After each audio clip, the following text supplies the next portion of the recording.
Hello everyone. So last class में हम discuss कर रहे थे about the ecological systems, right. Ecology point of view से हमने कुछ टॉपिक्स को डिस्कस किए थे। Okay, we have already discuss about the factors और the major abiotic factors that affect the organisms or a species, and we've also discussed about the responses that are given by the organisms in response to the abiotic factors. Okay, now today we are going to discuss about some more topics and some more processes that are related to these ecological systems. Okay, the next is, the first topic that we are going to discuss in today's class is the adaptation. Okay, it is the adaptation. Now adaptation is what? It is basically any attribute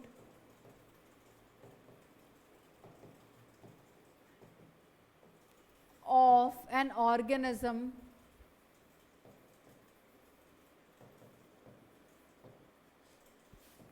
which enables the organism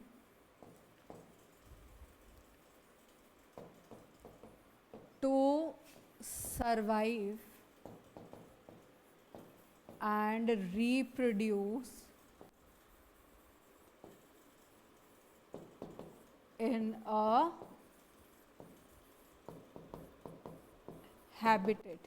ठीक है, अगर अपन बात करें adaptation की तो वो क्या होते हैं, ऐसे एट्रीब्यूट्स होते हैं या मैं कहूँ ऐसे मेजर्स होते हैं जो कि क्या करते हैं, इनेबल करते हैं एक ऑर्गेनिज्म को कि वो एक पर्टिकुलर हैबिटेट में मतलब लिव कर सके, जिंदा रह सके, सरवाइव कर सके और क्या कर सके, रिप्रोड्यूस भी कर सके। ठीक है, अगर अपन इसका एक एग्जाम्पल देखें तो यहाँ पे आपका एक एग्जाम्पल दे रखा है कैंगरू का। ठीक है, कैंगरू रैट का in North American deserts. Okay, deserts है यहाँ पे तो हमको पता है कि भाई पानी की जो अवेलेबिलिटी है वो क्या होगी, कम होगी। ठीक है, डेजर्ट्स है तो पानी की अवेलेबिलिटी क्या होगी, कम होगी। ओके, सो जो रैट, जो कैंगरू रैट है उसने अपने अंदर क्या अडेप्टेशन की कि इसके अंदर क्या होता है, ये अपने अंदर एक प्रोसेस डेवलप करता है जिससे it can oxidise its internal fat. ठीक है, जो कैंगरू है उसने फिर क्या किया कि एक मैकेनिज्म को डेवलप किया जिससे क्या हो रहा है कि वो अपना जो इंटरनल फैट है, जो बॉडी फैट है उसका वो क्या कर सकता है, ऑक्सीडेशन कर सकता है। ठीक है, और जो फैट का उसका इंटरनल फैट का जो ऑक्सीडेशन है उसका बाई प्रोडक्ट क्या निकलता है, वाटर। ठीक है, और उस वाटर से वो क्या कर सकता है, अपनी रिक्वायरमेंट्स को पूरा कर सकता है। ऑल्सो जो यूरिन प्रोड्यूस होगी उन कैंगरूस में, it will be very concentrated। तो okay, it will be very concentrated। ठीक है, ताकि क्या होगा, मैक्सिमम एब्जॉर्प्शन कहाँ होगा, हमारी वाटर का हो जाएगा बॉडी के अंदर। ठीक है, ताकि ज़्यादा वाटर लॉस ना हो। ठीक है, दीज आर सम अडेप्टेशंस, उनके जो अडेप्टेशंस है ताकि वो क्या कर पाए, एक पर्टिकुलर हैबिटेट में सरवाइव कर पाए। ठीक है, और भी हम एग्जाम्पल्स देखेंगे आगे, जैसे कि प्लांट्स हैं। ओके, जैसे कि प्लांट्स है। अब प्लांट्स में क्या हो जाएगा कि उनमें क्या होता है, एक थिक क्यूटिकल होता है। प्लांट्स में क्या हो जाएगा, थिक क्यूटिकल होगा लीफ सरफेसेस पे। ठीक है, और उनके जो स्टोमेटा है, जहाँ से क्या होगा, पानी बाहर निकलता है प्लांट्स में से, तो उनके जो स्टोमेटा है these are arranged in deep pits. Okay, जो डेजर्ट प्लांट्स होंगे जहाँ पे उनको पानी की कमी है, वहाँ क्या होंगे, जो क्यूटिकल्स हैं वो क्या होंगे, थिक होंगे। ठीक है, जो क्यूटिकल्स है वो क्या होंगे, थिक होंगे, एंड जो स्टोमेटास है वो क्या होंगे, डीप पिट्स में प्रेजेंट होंगे। ठीक है, कहाँ प्रेजेंट होंगे, डीप पिट्स में, सो दैट जो वाटर है ओके वो कम लॉस हो। Okay, and even they adapt to a special photosynthetic pathway that is the CAM pathway। ठीक है, that is the CAM pathway that enables the stomata to remain closed during the daytime. Okay, ये क्या है, desert plants के adaptation है। Stomata का deep pits में present होना, क्यूटिकल्स का थिक होना, ओके, कैम पाथवे को अडेप्ट करना, स्टोमेटास का डे टाइम में क्लोज रहना, ठीक है, ये सब क्या करता है, कुछ अडेप्टेशंस हैं प्लांट्स के, सो दैट वहाँ पे वो कम वाटर वाली कंडीशंस में क्या कर सके, सरवाइव कर सके, ठीक है। एक और एग्जाम्पल दे रखा है कि कुछ जो प्लांट्स हैं, ओके, ओपोन्शिया का जो प्लांट होता है वो क्या करता है, अपने जो लीव्स हैं उसको मॉडिफाई कर देता है, किसमें, स्पाइन्स में, ठीक है, अपने जो लीव्स को क्या कर देता है, मॉडिफाई या रिड्यूस कर देता है स्पाइन्स में, ताकि क्या हो पाए, वहां से मिनिमम लॉस ऑफ वाटर हो पाए, ठीक है, वहां से मतलब लीव्स में क्या होता है, स्टोमेटा वगैरह होते हैं, तो वहां से क्या होगा, मैक्सिमम लॉस हो जाएगा वाटर का। तो इसने क्या किया, लीव्स ही नहीं रखे, स्पाइन्स में कन्वर्ट कर दिए, ताकि क्या हो, वहां से लॉस नहीं हो। और जो फोटोसिंथेसिस का प्रोसेस है, ठीक है, क्योंकि अगर लीव्स नहीं होंगे तो फोटोसिंथेसिस कैसे होगा, खाना तो उसको भी अपना चाहिए ना। तो अब इन प्लांट्स में क्या होता है कि जो स्टेम्स हैं, okay, they take over the function of the photosynthesis, okay.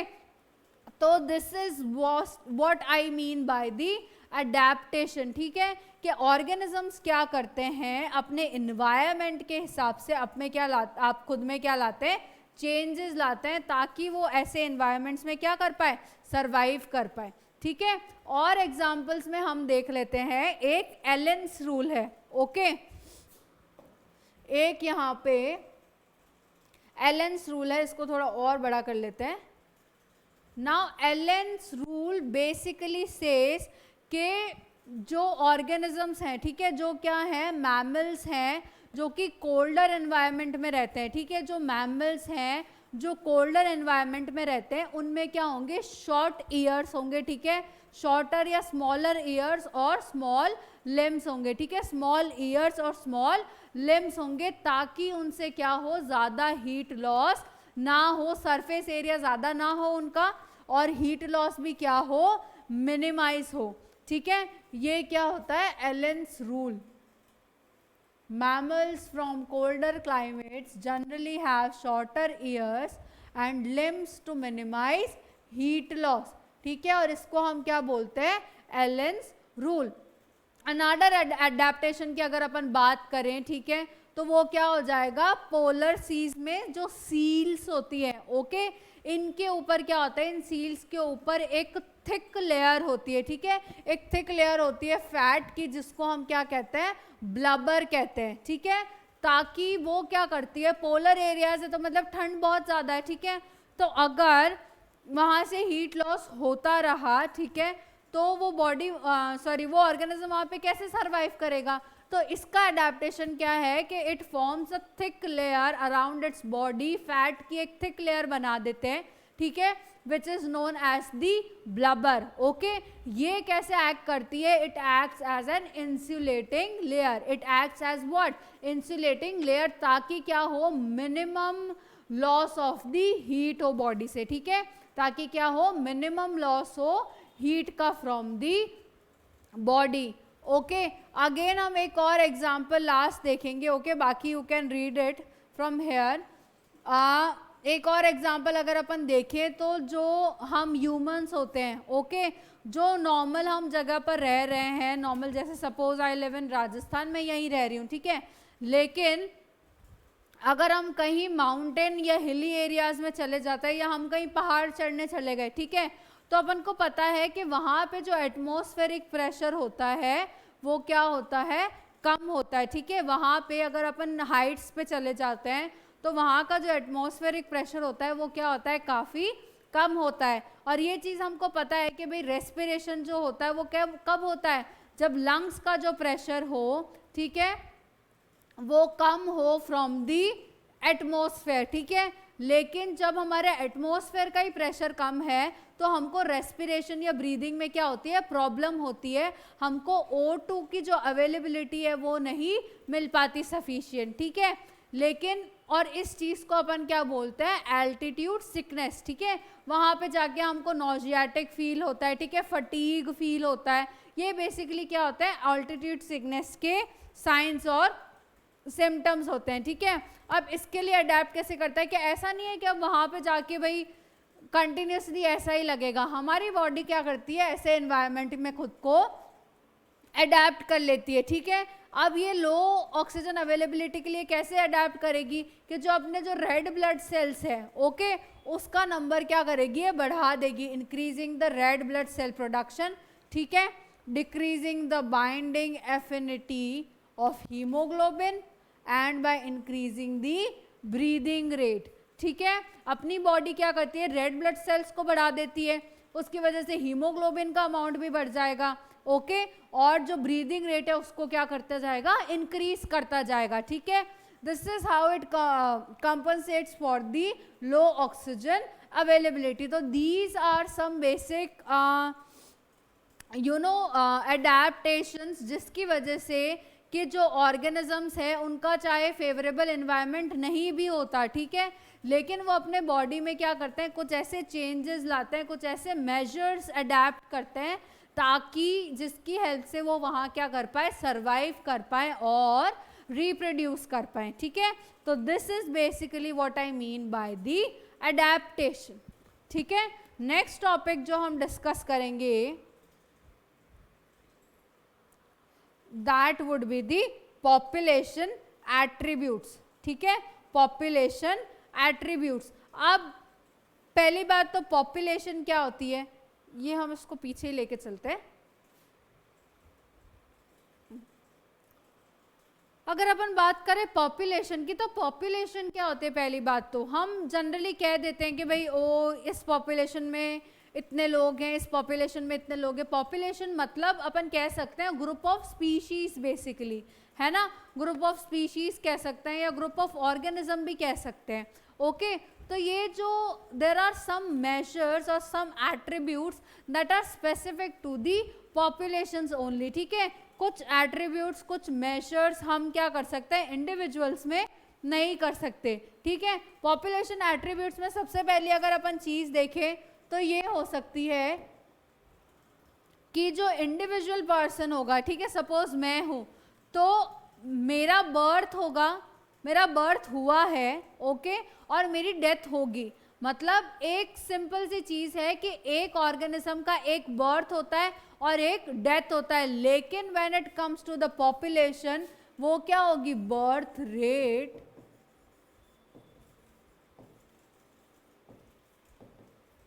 And death rate, ठीक है। पॉपुलेशन को अपन नहीं कह सकते कि पॉपुलेशन का जन्म इस दिन हुआ था, ठीक है। पॉपुलेशन में क्या होंगी, रेट्स होंगी, ठीक है, बर्थ रेट होगी और डेथ रेट होगी, ओके। और बर्थ रेट और डेथ रेट को अपन डिफाइन कैसे करेंगे, पर कैपिटा बर्थ या पर कैपिटा बर्थ या पर कैपिटा डेथ को अपन कैसे डिफाइन करते हैं, as birth rate and the death rates, ठीक है। अगर अपन इसका एग्जाम्पल देखना चाहें तो यहाँ आपकी बुक में एक एग्जाम्पल दे रखा है, ठीक है, कि बेसिकली रेट्स समझा रहा है आपको, ओके, कि रेट होती क्या है। यहाँ पे अगर अपन बर्थ और डेथ रेट की बात कर रहे हैं तो कि this is basically expressed, rates are expressed in the terms of the change in numbers with respect to the members of the population, ठीक है। कितने बर्थ्स हुए या कितने डेथ्स हुए, मतलब कितना ऐड हुआ या कितना सब्सट्रैक्ट हुआ, ठीक है, उस पॉपुलेशन में, on the basis of the total number of the members of the population, उसको हम क्या कहते हैं, रेट्स बोलते हैं, ठीक है। अब यहाँ पे एक एग्जांपल दे रखा है कि भाई एक पॉन्ड है, ठीक है, वहाँ पे क्या है, टोटल 20 लोटस प्लांट्स हैं, ठीक है, टोटल कितने हैं, 20 लोटस प्लांट्स थे लास्ट ईयर तक, ओके। और यहाँ पे रिप्रोडक्शन के थ्रू 8 न्यू प्लांट्स क्या हुए, ऐड हुए, ठीक है, 8 न्यू प्लांट्स हुए ऐड इस साल, ओके। नाउ अब अपनी करंट पॉपुलेशन क्या है, 28, ठीक है। तो अपन देखना चाहते हैं birth rate, per capita rate देख रहे हैं ना अपन, तो मतलब इस एक साल में लास्ट ईयर तक अगर इतने थे, ठीक है, तो इस एक साल में नए कितने ऐड हुए, 8, ओके। तो अपन क्या करेंगे, इस 8 को 20 से डिवाइड कर देंगे, ठीक है। इस 8 को अपन ने क्या किया, 20 से डिवाइड कर दिया and the number will come as 0.4, ठीक है। तो अपन इससे बर्थ रेट को पता लगा सकते हैं भाई कि जो 0.4 ऑफस्प्रिंग पर लोट 0.4 ऑफस्प्रिंग क्या होता है, ऐड होता जा रहा है पर ईयर, ठीक है। ये क्या हो जाएगी, एक बर्थ रेट हो जाएगी ऑन एन एवरेज, ठीक है। अगर यही अपन निकालें डेथ रेट, ठीक है, तो यहाँ पे अगेन एक एग्जांपल दे रखा है कि 4 individuals in a laboratory population of 40 fruit flies died during a specific time interval say a week, ठीक है। ये कह रहा है कि भाई 40 फ्रूट फ्लाइज की पॉपुलेशन में से 4 मर गए एक वीक में, okay. So the death rate in the population during that period is, तो अगेन जो डेथ्स हुई है उसको टोटल जो पॉपुलेशन है उससे क्या कर दो आप, डिवाइड कर दो, तो 4/40 दैट इज द 0.1, ठीक है। तो अपन कह सकते हैं कि भाई हर हफ्ते 0.1 फ्रूट फ्लाई क्या हो रही है, मर रही है, ठीक है। 0.1 मर नहीं सकती, लेकिन यहाँ पे क्या पूछ रहा है, रेट पूछ रहा है, ओके। तो ये हो जाएगी हमारी बर्थ और डेथ रेट्स, ओके। अगेन एक ऐसा मैं कहूँगी मेजर है या एट्रीब्यूट है which are specific to the populations and not individuals. Individual अगर कोई भी होगा तो उसका जेंडर होगा या तो वो मेल है और या तो वो क्या होगा, फीमेल होगा। लेकिन यही अगर अपन पॉपुलेशन की बात करें तो वहाँ पे कोई पॉपुलेशन मेल या फीमेल नहीं होती, वहाँ पे क्या होगा, सेक्स रेशियो, वहाँ पे क्या होगा मेजर, सेक्स रेशियो, कि एक पॉपुलेशन में कितने मेल्स हैं और कितने फीमेल्स हैं। सपोज एक एग्जांपल है कि भाई एक पॉपुलेशन है उसमें कितने मेल्स है, 60% मेल्स है और 40% फीमेल्स है। तो ये जो रेशियो है, ओके, जेंडर्स का जो रेशियो है एक पॉपुलेशन के अंदर, that is basically the sex ratio, okay. Again one more thing is there age distribution, okay.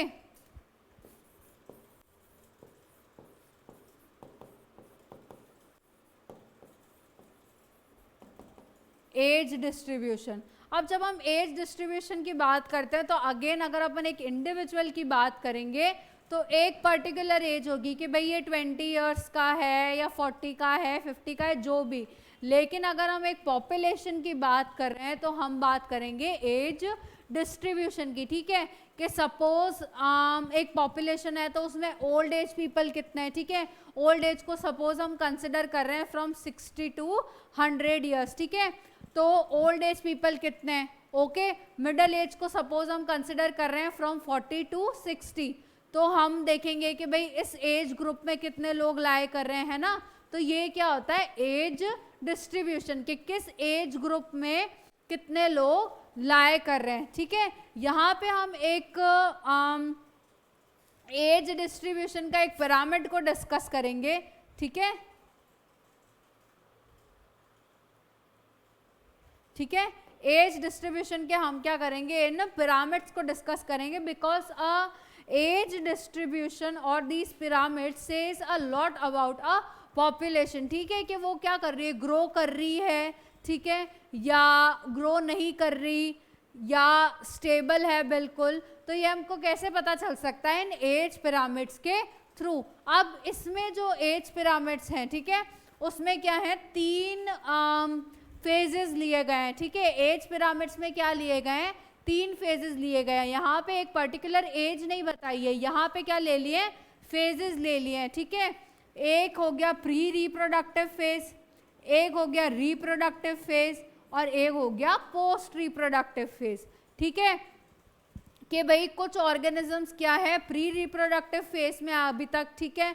कुछ ऑर्गेनिजम्स जो है वो रिप्रोडक्टिव फेज में अभी तक जो रिप्रोड्यूस कर सकते हैं, और कुछ ऑर्गेनिजम्स जो है वो पोस्ट रिप्रोडक्टिव फेज में है। और अगर अपन एक मैं कहूँ कि एक ऊपर से एक सिंपलर फॉर्म में इसको देखें तो प्री रिप्रोडक्टिव एज क्या हो जाएगी, चिल्ड्रंस हो जाएंगे generally, okay, which are in the pre reproductive stage, ठीक है।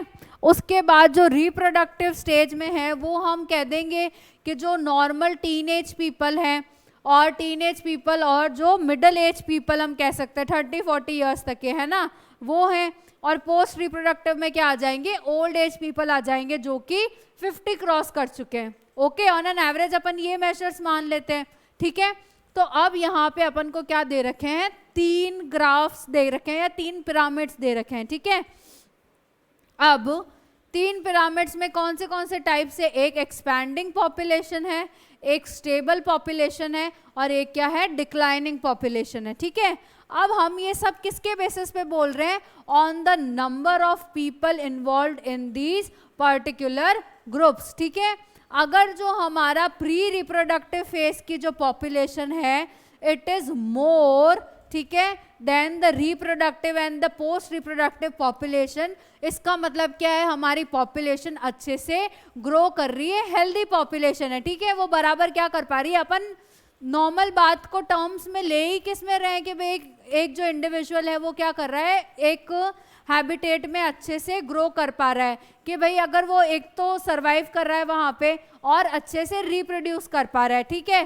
तो अपन मान के चलते हैं कि ये ऑर्गेनिजम्स अच्छे से रिप्रोड्यूस कर पा रहे हैं, तभी तो इनकी जो प्री रिप्रोडक्टिव वाला जो फेज में लोग हैं वो क्या है, ज़्यादा है, ठीक है।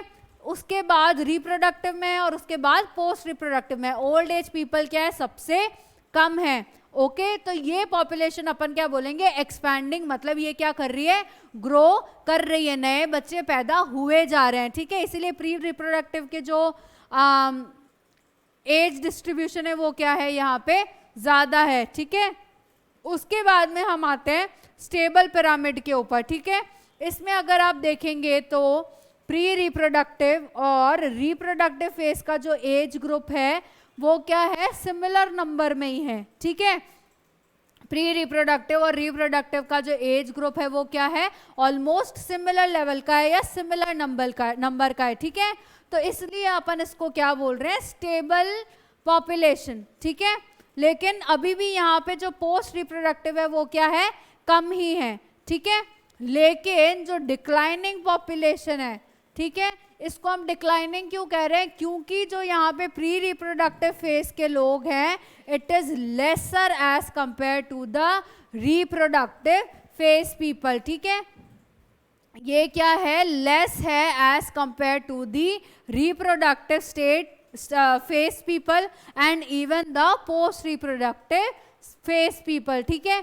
जिन पॉपुलेशंस में जो pre reproductive phase age group है वो अगर कम है पोस्ट रिप्रोडक्टिव से भी, ठीक है, और रिप्रोडक्टिव से, तो हम उस पॉपुलेशन को क्या बोल देंगे, डिक्लाइनिंग पॉपुलेशन बोल देंगे। हम नहीं कह सकते कि ये पॉपुलेशन ग्रो कर रही है, क्योंकि अगर ग्रो कर रही होती तो इसमें जो प्री रिप्रोडक्टिव स्टेज के लोग हैं वो क्या करते हैं, ज़्यादा ग्रो करते हैं, ठीक है।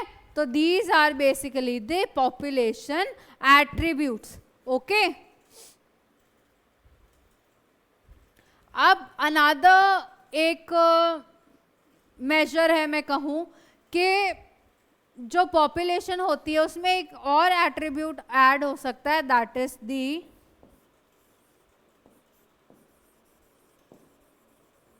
पॉपुलेशन डेंसिटी, ठीक है। और भी इसमें एक और चीज ऐड हो सकती है, that is the population density, ठीक है। And population density is nothing but basically the size of the population, ठीक है। जो साइज होती है पॉपुलेशन की उसको हम अदर टर्म्स में क्या कहते हैं, पॉपुलेशन डेंसिटी, ठीक है। कि भाई एक पॉपुलेशन में 200 लोग हैं, ओके, तो ये क्या हो गई, पॉपुलेशन डेंसिटी हो गई, ओके। लेकिन वही हम अगर दूसरी मैं कहूँ पॉपुलेशन साइज हम हमेशा नंबर्स में नहीं बता सकते। अगर एक सपोज एक कल्चरल प्लेट है, ठीक है, उसके ऊपर क्या कर रहे हैं, हमने अलग अलग कलर की, सपोज एग्जांपल देके बता रही हूँ कि सपोज 2 अलग कलर के क्या किए, बैक्टीरिया ग्रो कराए, ठीक है। तो हम ये नहीं बोल सकते कि भाई हम बैक्टीरिया गिनने बैठे कि वो 1000 है और वो 2000 बैक्टीरिया है कल्चर प्लेट में, अपन ऐसे नहीं बता सकते।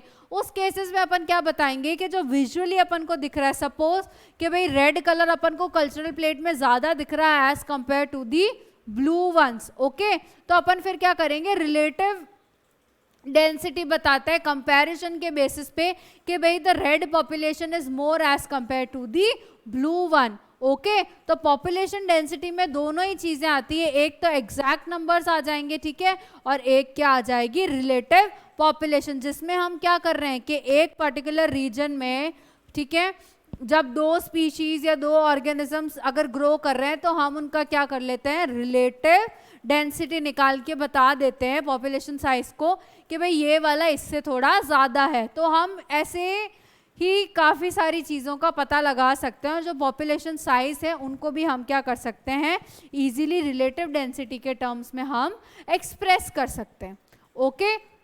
Now the topic that comes is the population growth, ठीक है। अब पॉपुलेशन ग्रोथ से हम क्या समझते हैं कि भाई अब जो पॉपुलेशन साइज अपन ने पढ़ी अभी, ठीक है, अभी तो हमने क्या पढ़ा, पॉपुलेशन साइज, ठीक है, उसमें क्या पढ़ा कि भाई एक पॉपुलेशन बड़ी है, छोटी है, जो भी है, ठीक है, हमने पॉपुलेशन की क्या कर ली, साइज डिटरमाइन कर ली, लेकिन a given population will not always remain the same, ठीक है, उसमें लोग मरेंगे, उसमें लोग पैदा होंगे, ठीक है। तो पॉपुलेशन साइज या मैं कहूँ पॉपुलेशन डेंसिटी जो है, ठीक है, उसको क्या, वो क्या करती है, चेंज होती रहती है, ठीक है। और उसके चेंज करने में किन फैक्टर्स का मैं कहूँ हाथ है या रोल है, तो चार फैक्टर्स हम हम चार फैक्टर्स को ले सकते हैं बेसिकली, जो कि क्या है, natality, okay, mortality, immigration and emigration, ठीक है। There are 4 factors that can affect the population size और डेंसिटी, बेसिकली ये 4 फैक्टर हैं, ठीक है। सबसे पहला क्या हो जाएगा, नेटिलिटी, ओके। अब नेटिलिटी क्या होती है कि number of births during a particular period, ठीक है, number of births during a given period, ठीक है, इन द पॉपुलेशन, ठीक। नेटिलिटी क्या हो रहा है कि भाई जितने भी लोग, जितने भी बर्थ्स हो रहे हैं एक पर्टिकुलर टाइम में, ओके, एक पॉपुलेशन के अंदर, तो उसको हम क्या बोलते हैं, नेटिलिटी बोलते हैं, ठीक है। वहीं अगर अपन मॉर्टिलिटी देखें तो these are the number of deaths in a population during a given period, ठीक है, जिस टाइम को हम क्या कर रहे हैं, कंसिडर कर रहे हैं, सपोज 1 साल, ओके। तो इस 1 साल में जितने भी डेथ हुए या बर्थ हुई तो वो क्या हो जाएगी, नेटिलिटी या मॉर्टिलिटी हो जाएगी, ठीक है। तो फर्स्ट हो गया नेटिलिटी, सेकंड हो जाएगा मॉर्टिलिटी, ओके, थर्ड हो जाएगा इमिग्रेशन, थर्ड हो जाएगा इमिग्रेशन, ठीक है। अब अगर इमिग्रेशन और एमिग्रेशन आपने सुना होगा, है ना, एयरपोर्ट्स पे जाते हैं तो क्या करते हैं, एमिग्रेशन पे जाते हैं, ओके। तो इमिग्रेशन आई वाला, ओके, आई मतलब आई, हमेशा ऐसे ही याद रखना, कंफ्यूज नहीं होना है इमी और एमी में, ओके।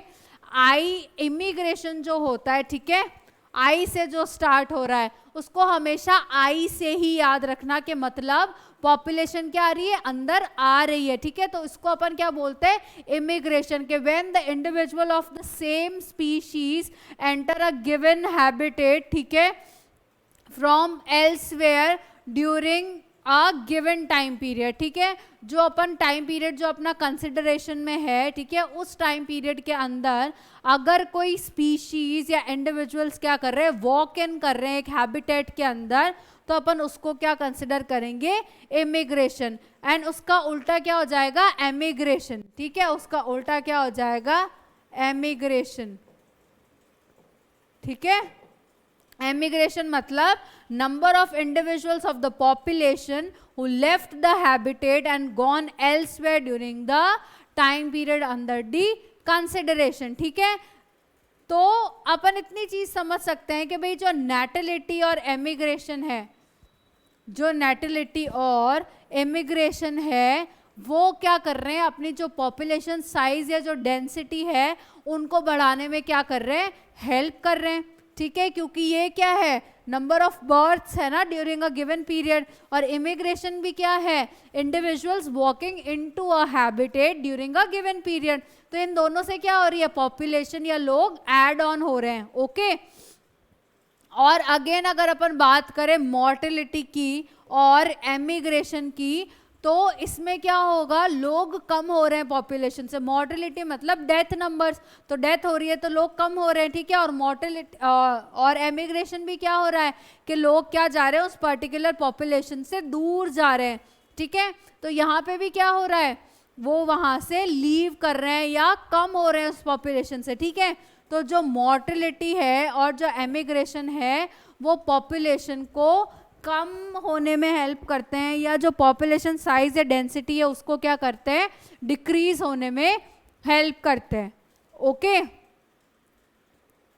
ये आप ये चार्ट देखेंगे तो आपको ये चीज समझ आ जाएगी अच्छे से कि पॉपुलेशन डेंसिटी है यहाँ पे, ठीक है। तो एमिग्रेशन जो है वो इसमें क्या कर रहा है, प्लस कर रहा है, ऐड ऑन कर रहा है, ठीक है। जो नेटिलिटी है वो भी यहाँ पे क्या कर रही है, ऐड ऑन कर रही है पॉपुलेशन डेंसिटी में। वहीं अगर अपन देखें जो मोर्टेलिटी और एमिग्रेशन है वो क्या कर रहे हैं, सब्सट्रैक्ट कर रहे हैं, दूर जा रहे हैं पॉपुलेशन डेंसिटी से, ठीक है। तो इसलिए ये क्या कर रहे हैं, कम कर रहे हैं पॉपुलेशन डेंसिटी या उसकी साइज को। ओके, द नेक्स्ट, और ये जो पॉपुलेशन डेंसिटी है, ठीक है, इसको हम एक इक्वेशन से एक्सप्रेस कर सकते हैं, ठीक है। इसको हम एक इक्वेशन से सॉरी इक्वेशन से एक्सप्रेस कर सकते हैं।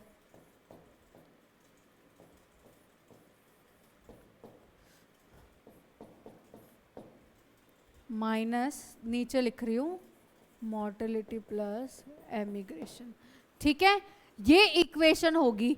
तो अगर n is the population density at time t, ठीक है, then its density at the time t+1 will be, अगर एक पॉपुलेशन डेंसिटी की बात करें, ठीक है, एक पर्टिकुलर डेंसिटी की बात करी, ओके, टाइम t लेके, ठीक है, कि भाई इतनी इतनी थी तब पॉपुलेशन, ठीक है। अब अगर अपन अपना कंसिडरेशन टाइम जो है वो t+1 कर रहे हैं, ठीक है, कि भाई अब मुझे 1 साल का नहीं, अब मुझे 2 साल का बताओ, ठीक है। तो जो 1 साल का टाइम था, सपोज अपन ने पहले NT जो था पॉपुलेशन डेंसिटी है टाइम t, ओके, सपोज मान लो वो 1 साल पे अपन बात कर रहे थे, ठीक है। लेकिन जो अब अपन ढूंढ रहे हैं, जो निकालना चाह रहे हैं, that is population density at time t+1, मतलब समझ लो 2 पे निकालना चाह रहे हैं, ठीक है, 2 साल पे। ओके, तो उसके लिए क्या हो जाएगा कि पहले की जो पॉपुलेशन डेंसिटी थी, ठीक है, प्लस क्या हो जाएगा, बर्थ प्लस इमिग्रेशन के number minus death plus emigration के नंबर, ठीक है। तो उससे अपन को क्या पता चल जाएगा कि अभी जो नंबर ऑफ इंडिविजुअल्स या अभी जो पॉपुलेशन साइज है वो क्या है, कौन सी है, ठीक है। और ये चीज अपन समझ सकते हैं इसी इक्वेशन से कि अगर, सॉरी मैंने यहाँ पे मोर्टेलिटी लिखा है, कोई फर्क नहीं पड़ता, लेकिन इससे कंफ्यूज नहीं होना है तो डेथ लिख देते हैं, ठीक है, डी। तो अगर यहाँ पे जो नंबर ऑफ डेथ्स और एमिग्रेंट्स अगर ज्यादा हुए, ठीक है, तो पॉपुलेशन डेंसिटी, जो नेट पॉपुलेशन डेंसिटी आएगी वो क्या आएगी, कम आएगी, क्योंकि ऑल ओवर जो पॉपुलेशन है वो क्या हुई है, कम ज्यादा हुई है, ठीक है। और वहीं अगर बर्थ और इमिग्रेशन के नंबर क्या हुए, ज्यादा हुए, तो क्या होगा, पॉपुलेशन डेंसिटी बढ़ जाएगी, क्योंकि जो ऑल ओवर जो एडिशन है वो क्या हुआ है, इस पॉपुलेशन में ज्यादा हुआ है, ठीक है। तो ये क्या है हमारा, बेसिकली पॉपुलेशन ग्रोथ या पॉपुलेशन डेंसिटी, और जो जो फैक्टर्स है इस पॉपुलेशन डेंसिटी को क्या करते हैं, इफेक्ट करते हैं। Okay, the last topic that we are going to discuss in today's class is the growth models. Okay. अब जब अपन ग्रोथ मॉडल्स देखते हैं, या मैं तो कहूंगी टाइप्स ऑफ ग्रोथ देखते हैं इन अ ऑर्गेनिज्म, ठीक है, तो जो ग्रोथ होती है वो क्या होती है इन अ पॉपुलेशन, 2 तरह की होती है। एक तो होती है एक्सपोनेंशियल ग्रोथ, ठीक है, एक क्या होगी, एक्सपोनेंशियल ग्रोथ, ठीक है। अब ये जो एक्सपोनेंशियल ग्रोथ होगी वो किस कंडीशन में होगी, जब रिसोर्सेस जो हैं, ठीक है, जब रिसोर्सेस जो हैं वो अनलिमिटेड है, ठीक है। जिस रीजन या जिस हैबिटेट की अपन बात कर रहे हैं जहाँ पे वो पॉपुलेशन रह रही है, ठीक है, वहाँ पे क्या है, रिसोर्सेज अगर अनलिमिटेड है तो जो ग्रोथ पैटर्न अकर होगा वहाँ पे वो क्या होगा, एक्सपोनेंशियल, ठीक है। वो क्या करेगी, लगातार अच्छी स्पीड में क्या कर देगी, ग्रो कर देगी, ठीक है। अब यहाँ पे हम इसकी अगर इक्वेशन देखें, ठीक है, हम यहाँ पे अगर इसकी इक्वेशन देखें तो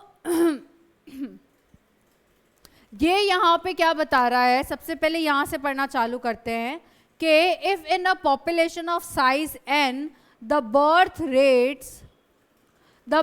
rates are represented as b and death rates as d, then the increase or decrease in the n during a unit time period of t will be differentiation integration, तो पता है ना dn upon dt वाला, okay. तो ये क्या कह रहा है कि अगर अपन की पॉपुलेशन साइज जो है वो क्या है, n है, और बर्थ और डेथ रेट्स को कैसे बता रहे हैं, b और d अल्फाबेट से, ओके। तो अपना जो यूनिट टाइम पे जो अपन को मैं कहूँ पॉपुलेशन डेंसिटी निकालनी है, ठीक है, तो अपन इस इक्वेशन को कैसे लिखेंगे, dn upon dt is equals to b minus d into n, ठीक है, कि जो अपनी पॉपुलेशन डेंसिटी थी, ओके, उनको अपन को किससे मल्टीप्लाई करना है, बर्थ माइनस डेथ रेट से, ठीक है। तो उससे क्या आ जाएगी, अपनी पॉपुलेशन डेंसिटी आ जाएगी एट द टाइम t, ठीक है। और b माइनस डी जो है यहाँ पे, इसको हम एक r कांस्टेंट से क्या करते हैं, रिप्लेस कर देते हैं, ठीक है। यहाँ पे जो b माइनस डी है इसको अपन क्या कर देते हैं, r से रिप्लेस कर देते हैं, and r is what, intrinsic rate of natural increase, ठीक है, increase intrinsic rate of the natural increase. Basically ये है कि इस पे ज्यादा माथा लगाने की जरूरत नहीं है, ये है क्या, बर्थ माइनस डेथ रेट है, ठीक है। और इसको अपन क्या, जो भी रेट निकलेगी उसको अपन क्या कर देंगे, मल्टीप्लाई कर देंगे बाय दी पॉपुलेशन साइज, ठीक है। यहाँ पे एक एग्जाम्पल दे रखा है, इसको भी देख लेते हैं कि the magnitude of R values for the Norway rat, the R is 0.015 and for the flower beetle it is 0.12, ठीक है। In 1981 the R value for human population in India was 0.0205, okay. तो ये बेसिकली क्या बताने की कोशिश कर रहा है कि बर्थ माइनस डेथ रेट्स उसकी क्या थी, इतनी थी R वैल्यूज, ओके। इसमें ज्यादा दिमाग नहीं लगाना है, बर्थ माइनस डेथ रेट्स ही है, इसको अपन बस डिनोट किससे कर रहे हैं, आर से कर रहे हैं, ठीक है।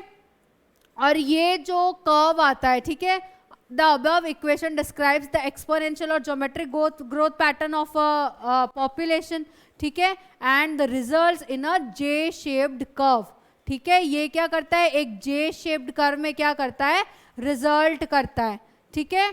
अब अगर अपन इस इक्वेशन को अगर अपन क्या लिखे, एक्सपोनेंशियल ग्रोथ के फॉर्म में लिखें, ठीक है, तो दिस इक्वेशन विल बी,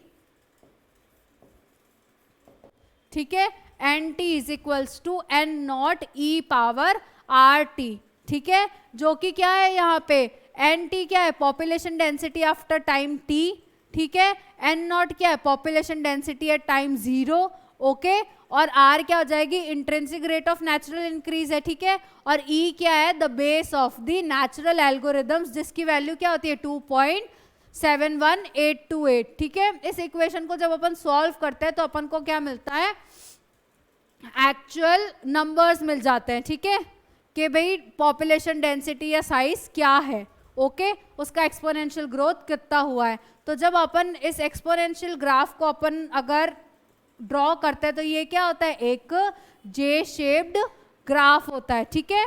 और नेक्स्ट हो जाएगा हमारा